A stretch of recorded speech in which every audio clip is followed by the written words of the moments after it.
Assalamu alaikum to all students and viewers. In the previous lecture, we discussed about lipids and today our lecture is about nucleic acid.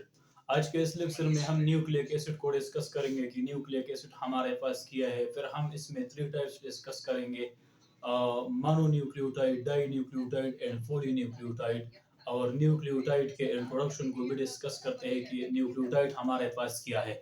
और last में हम discuss करेंगे conjugate molecule में। और फिर हम ईटा base के जो एमसीक्यूज है वो लास्ट में डिस्कस करेंगे। Conjugate molecule is very very important for eta indicate. तो स्टार्ट लेते हैं न्यूक्लिक एसिड से कि न्यूक्लिक एसिड हमारे पास क्या है। In simple words, nucleic acid is a fully nucleotide combined to form nucleic acid.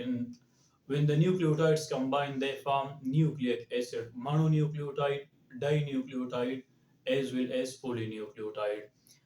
हमारे पास न्यूक्लियोटाइड्स मोनोमर्स है और जब ये कंबाइन हो जाते हैं तो ये हमारे पास न्यूक्लिक एसिड बनाते हैं।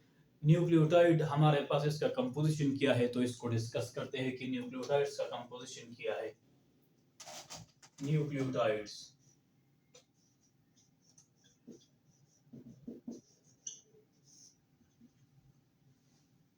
कंपोजिशन ऑफ न्यूक्लियोटाइड में बेसिकली थ्री थिंग्स है, इसको हम डिस्कस करते हैं।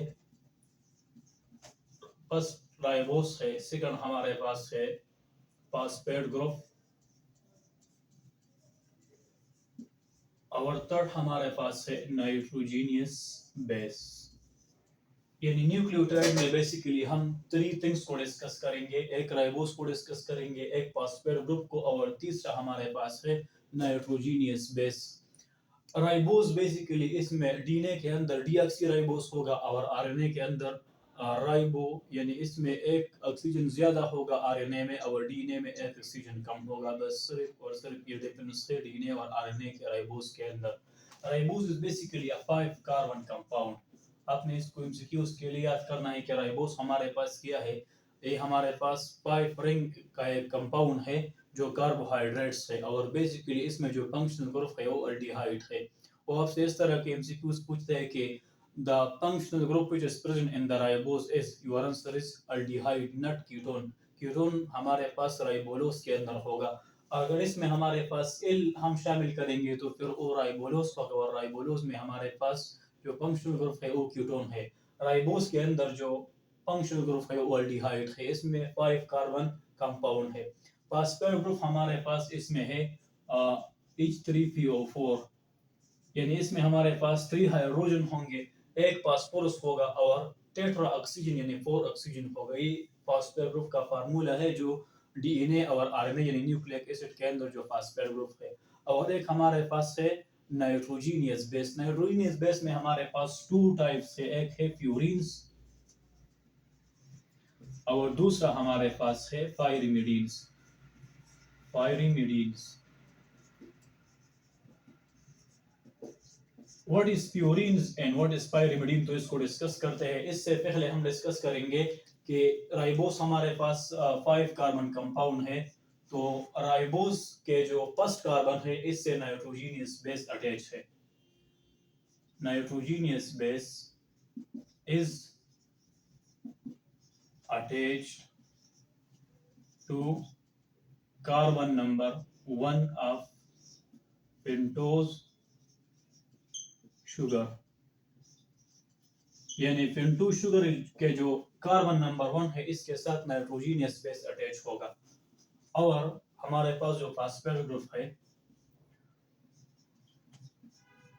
Phosphate is attached to carbon number 5 of pentose sugar. ये आपने एमसीक्यूज के लिए याद करना है ये दो कि हमारे पास nitrogenous base is attached to carbon number 1 of pentose sugar, while phosphate group is attached to carbon number 5 of pentose sugar। तो ये हमारे पास न्यूक्लियोटाइड का कंपोजिशन है। एक इसमें पेंटोज शुगर होगा यानी राइबोस होगा, एक इसमें फॉस्फेट ग्रुप होगा H3PO4, और एक इसमें हमारे पास नाइट्रोजीनियस बेस होगा। नाइट्रोजीनियस बेस में हम 2 टाइप्स डिस्कस करेंगे, एक प्यूरिन डिस्कस करेंगे और दूसरा pyrimidines. What is purine and what is pyrimidine? Purines are double ring compound. ये हमारे पास इसमें एमसीक्यूज थे कि प्यूरिन्स क्या है, डबल रिंग कंपाउंड है। और पाइरिमिडीन हमारे पास क्या है, single ring compound, double ring compound और सिंगल रिंग कंपाउंड। प्यूरिन में फिर हम दो न्यूक्लियोटाइड डिस्कस करते हैं। इसमें हमारे पास है adenine and guanine, adenine and guanine, these are what, these are purines, ये हमारे पास प्यूरिन्स है। और इसके अलावा हमारे पास adenine and guanine are purine, cytosine, thymine और यूरेसिल, ये हमारे पास क्या है, पाइरिमिडीन्स है। ये हमारे पास एमसीक्यूज है। यानी एडिनिन और गुआनिन प्यूरिन्स है, इसमें डबल रिंग्स है, और साइटोसिन, थाइमिन और यूरेसिल पाइरिमिडीन्स है, यानी इसमें सिंगल रिंग है। In simple words, what is purines and what is pyrimidines? These are basically nitrogenous bases. In the purines, double ring compound is present, while in the pyrimidines, single ring compound is present. Purines contain two nucleotides. First is adenine, and the second one is guanine. While in the pyrimidines, three nucleotides is present: cytosine, thymine, and uracil.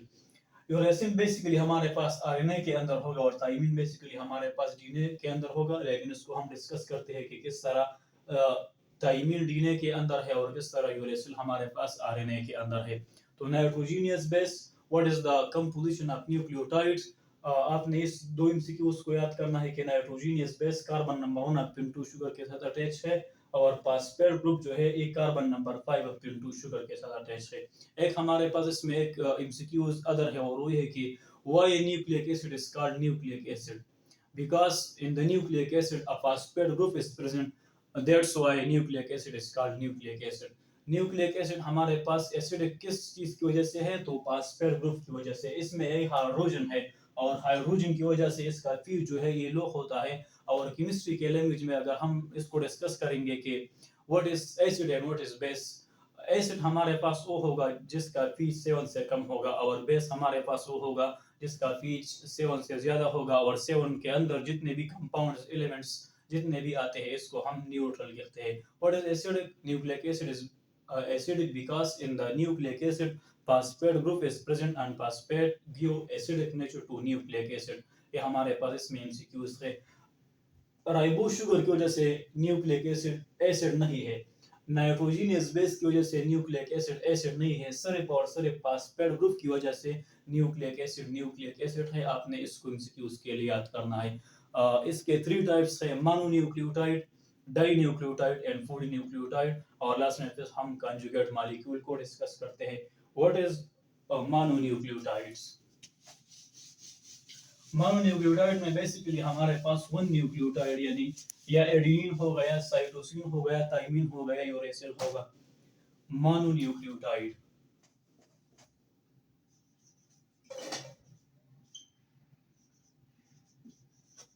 mononucleotide, only one nucleotide is present, only one nucleotide is present। इसमें basically हमारे पास एक nucleotide होगा। Example, आपने इसके example को याद करना है, एमसीक्यूज में आता है। एग्जाम्पल ऑफ मोनोन्यूक्लियोटाइड, एग्जाम्पल इसका है एएमपी, एडिनोसिन मोनोफॉस्फेट, एडीपी, और लास्ट हमारे पास है एडिनोसिन ट्राइफॉस्फेट, जो एक करेंसी रिच मॉलिक्यूल है। इसमें हमारे पास एक कंफ्यूजन ये है, और वो है कि एडिनिन ट्राइफॉस्फेट, बहुत से स्टूडेंट ये कंसिडर करते हैं कि हमारे पास पॉलीन्यूक्लियोटाइड है क्योंकि इसमें ट्राइफॉस्फेट है, लेकिन इस तरह नहीं है। इसमें हमारे पास आप न्यूक्लियोटाइड के बेस पर इसका टाइप्स डिस्कस करेंगे कि मोनोन्यूक्लियोटाइड किस तरह है। इसमें एक न्यूक्लियोटाइड होगा, या एडेनिन होगा, या थाइमिन होगा, या साइटोसिन होगा। डाई न्यूक्लियोटाइड में बेसिकली हमारे पास 2 न्यूक्लियोटाइड होगा, और polynucleotide, when many nucleotides combine they form polynucleotide। So what is mononucleotide? Only one nucleotide is present, this is called mononucleotide। Example, adenosine monophosphate, adenosine diphosphate, adenosine triphosphate। What is adenosine triphosphate? Adenosine triphosphate is basically formed in the bioenergetics in the respiration. Electron transport chain Krebs cycle और glycolysis के अंदर हमारे पास एक molecules का formation होता है और इस मॉलिक्यूल एक कंपाउंड हमारे पास है एडिनोसिन ट्राइफॉस्फेट, यानी इसमें 3 फॉस्फेट ग्रुप होगा और ये क्या है, it is a energy rich molecule. ATP is energy rich molecule। इसके हम अगर इसके एक बॉन्ड का हम ब्रेकिंग करेंगे एडिनोसिन ट्राइफॉस्फेट यानी एक फॉस्फेट का, तो ये हमारे पास कितना एनर्जी देगा, 7 किलो कैलोरीज ऑफ एनर्जी ये देगा। इतना हाईएस्ट एनर्जी वाला बॉन्ड है। एक फॉस्फेट जब हम इससे रिमूव करेंगे यानी एडिनोसिन डाइफॉस्फेट बन जाता है। ATP से जब हम एक फॉस्फेट रिमूव करेंगे तो ये एक फॉस्फेट कितना एनर्जी आता है, 7 किलो कैलोरीज ऑफ एनर्जी वो देता है। आपने इसको भी MCQs के लिए याद करना है। When the adenosine triphosphate remove one phosphate group, the another compound is formed that is called ADP, adenosine diphosphate, and the energy is released. This energy is 7 kilocalories of energy. Simple adenosine monophosphate, adenosine diphosphate, and adenosine triphosphate. These are mononucleotide and these are energy rich molecule. हमारे पास mononucleotide है। What is dinucleotide? Dinucleotide के अंदर हमारे पास 2 nucleotide होगा। Dinucleotide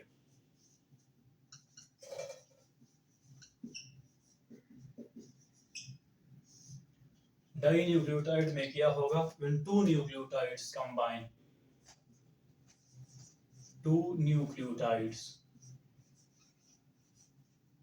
इसमें हमारे पास 2 nucleotide होगा। इसका एग्जांपल हमारे पास क्या है, आपने इस एग्जांपल को याद करना है MCQs के लिए। एग्जांपल इसमें 3 एग्जांपल है और वो है NAD, NADP and FAD। NAD, NADP and FAD, these are what? These are dinucleotide, यानी इसमें हमारे पास 2 न्यूक्लियोटाइड होगा, या एडिनिन थाइमिन होगा या एडिनिन गुआनिन होगा। इस तरह का कॉम्बिनेशन इसमें होगा, यूरेसिल भी होगा, थाइमिन भी होगा, लेकिन इसमें हमारे पास क्या होगा, 2 न्यूक्लियोटाइड्स होगा। और इसका example NAD, NADP and FAD, these are what? These are electron carriers। अगर वो आपसे MCQs में इस तरह पूछे कि हमारे पास NAD, FAD और NADP ये किया है, तो ये हमारे पास इलेक्ट्रॉन कैरियर्स है। इलेक्ट्रॉन कैरियर्स मीन ये इलेक्ट्रॉन को कैरी करता है इलेक्ट्रॉन ट्रांसपोर्ट चेन में, रिस्पायरेशन में और क्रिप्स साइकिल में। लेकिन इसको हम फिर डिटेल में Krebs cycle electron transport chain में डिस्कस करेंगे कि किस तरह ये हमारे पास इलेक्ट्रॉन को ट्रांसपोर्ट करेगा। It act as oxidise as well as reduce. ये ऑक्सीडाइज स्टेट में भी होगा और रिड्यूस स्टेट में भी होगा। जब ये हमारे पास ऑक्सीजन को रिसीव करेगा तो इसका ऑक्सीडेशन होता है। जब ये हमारे पास हाइड्रोजन को रिमूव करता है तो फिर इसका जो है ऑक्सीडेशन होता है। इस तरह ऑक्सीडेशन और रिडक्शन के जो डिफिनीशन है केमिस्ट्री में, तो ये इस पर अप्लाई होगा। NAD, NADP and FAD are basically electron carrier and it acts important role in the respiration, electron transport chain and Krebs cycle। आपने इसको MCQs के लिए याद करना है। ये हमारे पास क्या है, ये हमारे पास है कोएंजाइम्स। Indirectly हमारे पास dinucleotide combine to form coenzymes and coenzyme act as on off switch for the enzyme। Enzyme के लिए जो ऑन ऑफ स्विच है ये कोएंजाइम्स है और वो ये है NAD, NADP and FAD। Polynucleotide, जिस तरह नेम से इसका इंडिकेशन होता है polynucleotide. Poly mean many or nucleotide mean nucleotide। Many nucleotide combine to form polynucleotide। Many nucleotide combine to form what? To form polynucleotide। Example polynucleotide का है DNA और what? RNA। हमारा जो सब टॉपिक है वो DNA और RNA है, यानी न्यूक्लिक एसिड जितना हमने डिस्कस किया हमारा फोकस DNA और RNA पर होगा, क्योंकि DNA और RNA से न्यूक्लिक एसिड में वो ज्यादा MCQs बनाते हैं, तो इसलिए हमारा फोकस क्या होगा, DNA और RNA होगा। What is DNA and what is RNA, तो इसको हम डिटेल से डिस्कस करते हैं ताकि DNA और RNA हमारे पास क्या है। DNA stand for deoxyribonucleic acid और RNA stand for ribonucleic acid. DNA.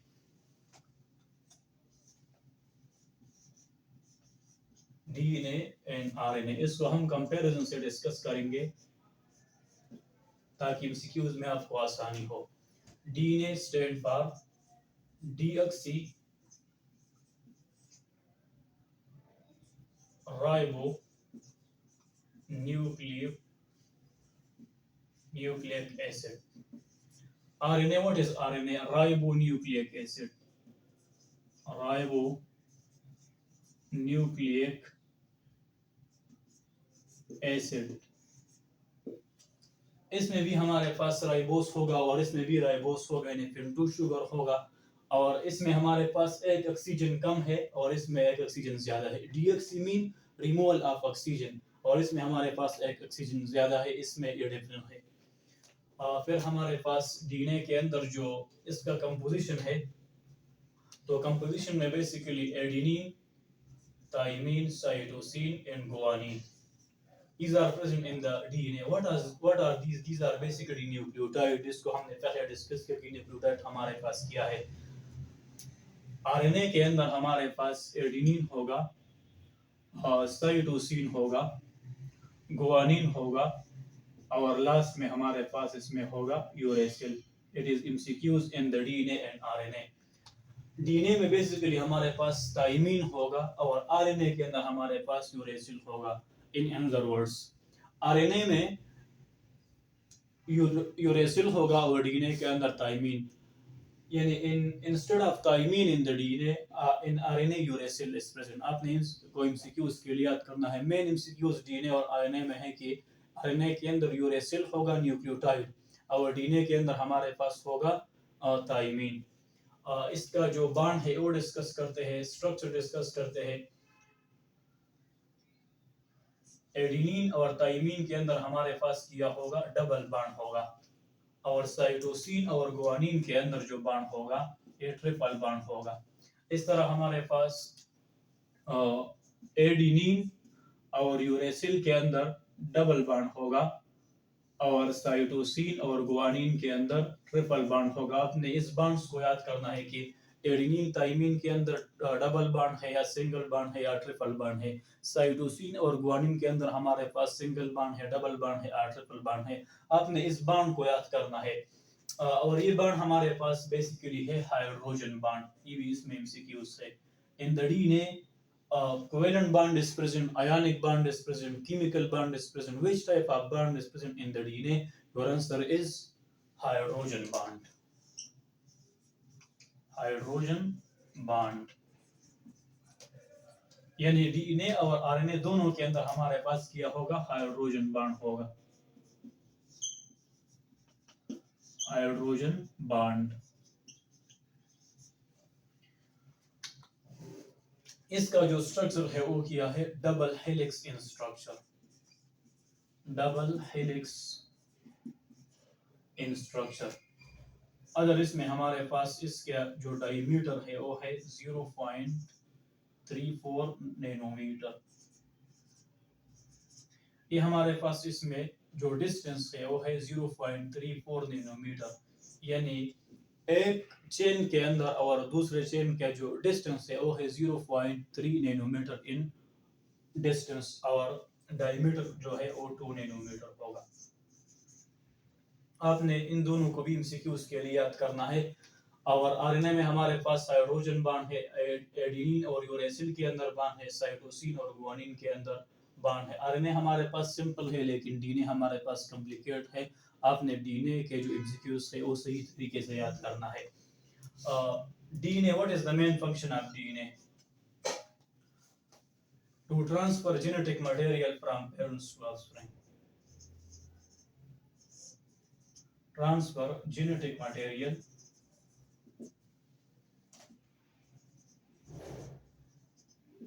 genetic materials from parents to offspring. Parents to what? To offspring.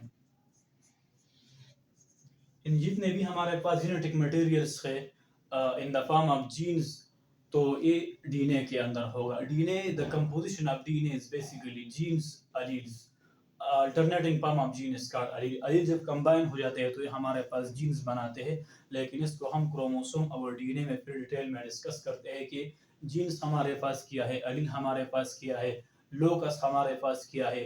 DNA के अंदर जो कंपोजिशन है इसको हम फिर डिटेल में डिस्कस करेंगे। रिप्लिकेशन ऑफ डीएनए को फिर डिस्कस करेंगे क्रोमोसोम्स और डीएनए के अंदर।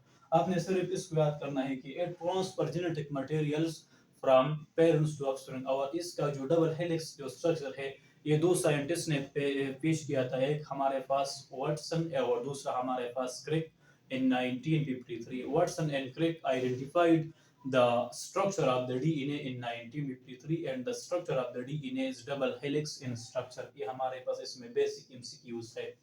What is the main function of RNA? The main function of RNA is protein synthesis. Protein synthesis. The main function of RNA is what? Protein synthesis. फिर हमारे पास RNA के 3 types है। एक है मैसेंजर आरएनए, दूसरा हमारे पास किया है राइबोसोमल आरएनए, इसको हम आरआरएनए भी कहते हैं, और थर्ड हमारे पास है transfer RNA. Ribosomal RNA is 80% of all RNA. इसमें बेसिक जो एमसीक्यूज है ये हमारे पास 80% of all RNA is ribosomal RNA. 15% हमारे पास किया है मैसेंजर आरएनए। ये दो एमसीक्यूज है आरएनए के अंदर के। Ribosomal RNA is 80% of all RNA while messenger RNA is 15% of all RNA and transfer RNA is only 5%. What is the main function of messenger RNA, ribosomal RNA and transfer RNA? The main function of the messenger RNA is to carry message from nucleus to cytoplasm for protein synthesis. Messenger RNA का main function क्या है? DNA से message को carry करना cytoplasm तक ताकि एक important protein amino acid को तैयार करे। यानी जब हमारे पास ट्रांसक्रिप्शन का जो प्रोसेस है ये हो जाता है, डीएनए से जब आरएनए बन जाता है तो मैसेंजर आरएनए बनता है, और मैसेंजर आरएनए एक इंपॉर्टेंट मैसेज को कैरी करेगा न्यूक्लियस से साइटोप्लाज्म तक ताकि एक इंपॉर्टेंट प्रोटीन को तैयार करे फॉर सेल डिवीजन। तो ये हमारे पास messenger RNA, it is basically present in the nucleus. What is ribosomal RNA? इसका नेम से इसका इंडिकेशन होता है कि राइबोसोम के अंदर एक आरएनए है और इसको हम कहते हैं ribosomal RNA. And the main function of ribosomal RNA is to protein synthesis is the basic function of ribosomal RNA. That's why it is 80% of all RNA. Last जो RNA है transfer RNA. The main function of transfer RNA is to transfer a specific amino acid from the cytoplasm. Cytoplasm से एक specific एक important amino acid को carry करना ये हमारे पास transfer RNA का एक अहम फंक्शन है। और ये मैसेज जो है ये राइबोसोम ट्रांसफर आरएनए को मैसेज करेगा कि एक इम्पोर्टेंट अमीनो एसिड को साइटोप्लाज्म से किया करे, साइटोप्लाज्म से अचीव करे। जब ये ट्रांसफर आरएनए इस अमीनो एसिड को अचीव करता है तो फिर ये ट्रांसपोर्ट करता है राइबोसोम के अंदर, और इस टोटल जो प्रोसेस है हमारे पास है ट्रांसलेशन। यानी the formation of proteins in all these processes is called translation. First of all क्या होगा? transcription होगा। What is transcription? In simple words, when the DNA is changed into messenger RNA, this process is called transcription, and translation is basically the formation of proteins inside the ribosome is called translation.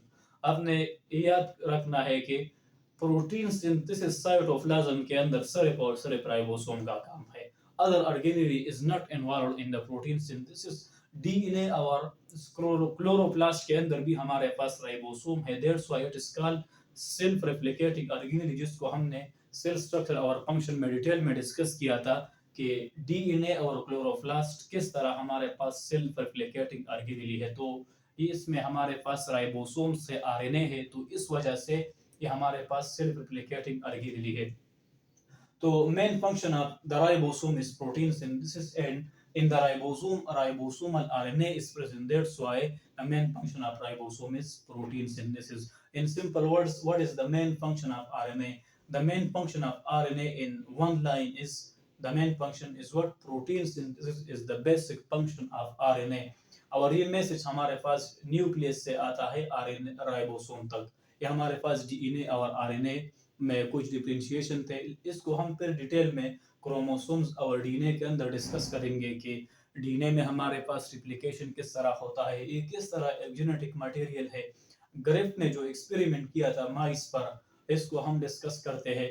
और इसने जो bacteria को use किया था, pneumonia वाला जो bacteria था, इसको हम फिर डिटेल में डिस्कस करते हैं कि किस तरह ये प्रोसेस होता है और किस तरह इसने इस एक्सपेरिमेंट को किया था। इनको हम फिर कंजुगेशन को डिस्कस करते हैं कि इसमें जो रिप्रोडक्शन बैक्टीरिया किस तरह रिप्रोड्यूस होता है ग्रिफ्ट एक्सपेरिमेंट के अंदर, तो इसको हम फिर क्रोमोसोम और डीएनए में डिटेल में डिस्कस करते हैं। तो ये हमारे पास डीएनए और RNA. What is the main function of polynucleotides? The main function of polynucleotide is to carry to transfer genetic material from parents to offspring. That is the main function of polynucleotide. तो ये हमारे पास polynucleotide था। Last हमारे पास topic है और वो है conjugate molecules. What is conjugate molecule? Conjugate molecule basically हमारे पास जब two molecules combine हो जाता है from two different categories, these form conjugate molecules.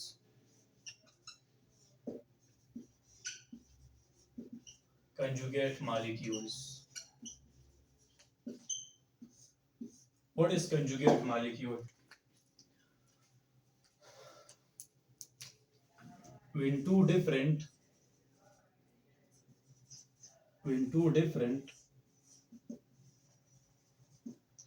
molecules combine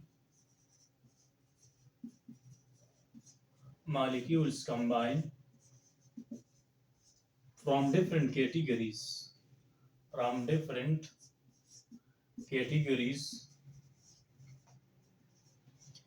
it form a molecule, and this molecule is called what? Conjugate molecules.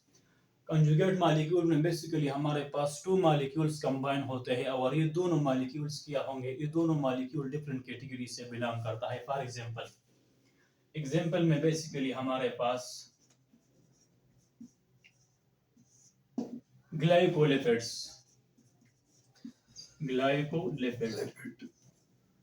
में basically हमारे पास क्या होगा, first is carbohydrates and the second is lipids. यानी ये carbohydrates है और ये lipid है, ये दोनों मॉलिक्यूल्स डिफरेंट कैटेगरी से बिलोंग करता है। एक कार्बोहाइड्रेट्स है और एक लिपिड है। कार्बोहाइड्रेट के अंदर हमारे पास जो बॉन्ड होगा वो ग्लाइकोसिडिक बॉन्ड होगा और लिपिड्स के अंदर जो बॉन्ड होगा वो ईस्टर बॉन्ड होगा।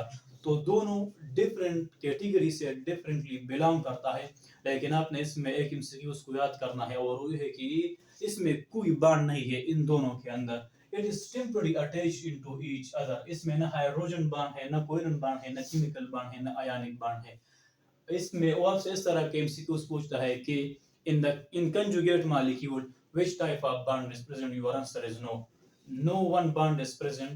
ना कोवेलेंट है, ना आयनिक है और ना केमिकल बॉन्ड है। इसके अंदर कोई बॉन्ड नहीं है, ये हमारे पास बस एक दूसरे के साथ अटैच होगा। इसमें हम 4 टाइप डिस्कस करते हैं, फॉर एग्जांपल डिस्कस करते हैं। फर्स्ट हमारे पास क्या है, लिपोप्रोटीन है और ये एग्जांपल इसका क्या है, एग्जांपल इसका एमसीक्यूज है। लिपोप्रोटीन में बेसिकली 2 कैटेगरीज है, एक लिपिड्स और दूसरा हमारे पास प्रोटीन। लिपिड और प्रोटीन जब कंबाइन हो जाता है तो ये हमारे पास लिपोप्रोटीन बनाता है। Lipoprotein is basically present in all cell membrane. All cell membrane के अंदर हमारे पास क्या है, लिपोप्रोटीन है। आपने एमसीक्यूज के लिए याद करना है कि in all cell membrane which type of conjugate molecule is present? Your answer is lipoprotein. फिर हमारे पास है glycolipids.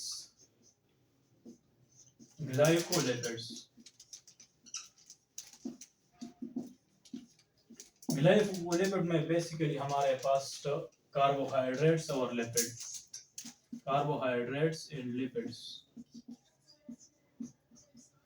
A glycolipid is basically present in the brain. Human brain के अंदर ह्यूमन ब्रेन के अंदर हमारे पास ग्लाइकोलिपिड है कि हमारे पास इसमें एक इम्पोर्टेंट एमसीक्यूज है, आपने इस एमसीक्यूज को जरूर याद करना है। लिपोप्रोटीन ग्लाइकोलिपिड्स और ग्लाइकोप्रोटीन।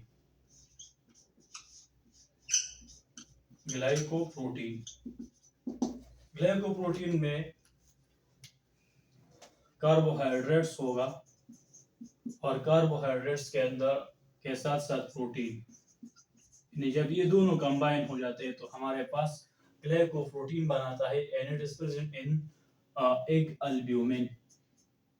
एग में हमारे पास जो अल्ब्यूमिन प्रोटीन है इसमें बेसिकली हमारे पास ग्लाइकोप्रोटीन प्रेजेंट होगा। एक हमारे पास लिपोप्रोटीन, दूसरा हमारे पास ग्लाइकोलिपिड, तीसरा हमारे पास ग्लाइकोप्रोटीन और लास्ट हमारे पास है फास्फोलिपिड्स जो फास्फेट और लिपिड से बनता है। भी हमारे पास एक कंजुगेट मॉलिक्यूल है। लिपोप्रोटीन, ग्लाइकोलिपिड एंड ग्लाइकोप्रोटीन, तो ये हमारे पास कंजुगेट मॉलिक्यूल था। Lipoprotein is basically present in all cell membrane. Glycolipid is present in the human brain and glycoprotein is present in the egg albumin. तो ये था आज का हमारा लेक्चर जिसमें हमने पॉलीन्यूक्लियोटाइड को डिटेल में डिस्कस किया। पॉलीन्यूक्लियोटाइड में बेसिकली हमने डिस्कस किया न्यूक्लियोटाइड को, फिर हमने न्यूक्लियोटाइड में मोनोन्यूक्लियोटाइड को डिस्कस किया, डाई न्यूक्लियोटाइड को डिस्कस किया और पॉलीन्यूक्लियोटाइड को डिस्कस किया।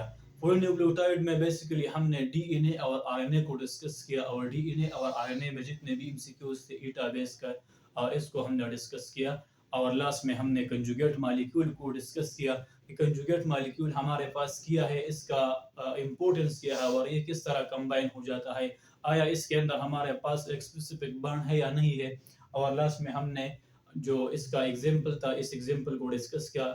याद रखें कि ये एग्जाम्पल हमारे पास एमसीक्यूज के लिए ईटा बेस्ड जो एमसीक्यूज आता है इसके लिए इंतहाई इंपॉर्टेंट है। डिफिनीशन ईटा इंडिकेट में वो बेसिकली आपसे डिफिनीशन नहीं पूछता है, वो आपसे कंसेप्ट पूछता है, वो आपसे आपने ट्रिक्स को फॉलो करना है कि आपने किस तरह एक एमसीक्यूज को सॉल्व करना है। बायोलॉजी में बेसिकली कोई ट्रिक्स नहीं होता है, तो इसलिए इसको हम रैंडमली डिस्कस करते हैं सिर्फ और सिर्फ रट्टा बेस है। इसमें के अंदर आपने इस तरह याद करना है कि ह्यूमन क्रोमोसोम हमारे पास कितना है तो 46 है, फ्लाइट किस तरह कितना है तो 23, इस तरह इसमें कोई ट्रिक्स का कोई ज़रूरत नहीं है, आपने इसको बस सिर्फ रट्टा करना है। याद रखना है कि आपने इंग्लिश में, केमिस्ट्री में और फिजिक्स में आपने रट्टा नहीं लगाना है, आपने इसमें कंसेप्ट बेस्ड और आपसे एमसीक्यूज पूछता है। लॉजिकल रीजनिंग जो है एक कंसेप्ट बेस्ड पूछता है, तो आपने बायोलॉजी में रट्टा लगाना है और केमिस्ट्री, फिजिक्स, इंग्लिश और इसके साथ लॉजिकल रीजनिंग में आपने कंसेप्ट बेस्ड एमसीक्यूज को क्या करना है, सॉल्व करना है। तो ये था आज का हमारा लेक्चर जिसमें हमने चैप्टर नंबर 2 बायोलॉजिकल मॉलिक्यूल को एंड अप किया। इंशाल्लाह नेक्स्ट लेक्चर में हम चैप्टर नंबर 3 एंजाइम्स पर डिस्कशन करेंगे कि एंजाइम्स हमारे पास क्या है, what is the factor that effect the rate, the speed and the composition of enzymes. वो कौन से फैक्टर है जो कि एंजाइम्स के कंपोजिशन को, एंजाइम्स के जो टेम्परेचर है, पीच है, एंजाइम कंसंट्रेशन है, सब्सट्रेट कंसंट्रेशन है और लास्ट में हम डिस्कस करेंगे कॉम्पिटिटिव इनहिबिटर और नॉन कॉम्पिटिटिव इनहिबिटर्स एंजाइम्स में। अगर आपका कोई भी क्वेश्चन है या कोई भी प्रॉब्लम है इस लेक्चर के हवाले से, you can ask in the comment section. Thank you.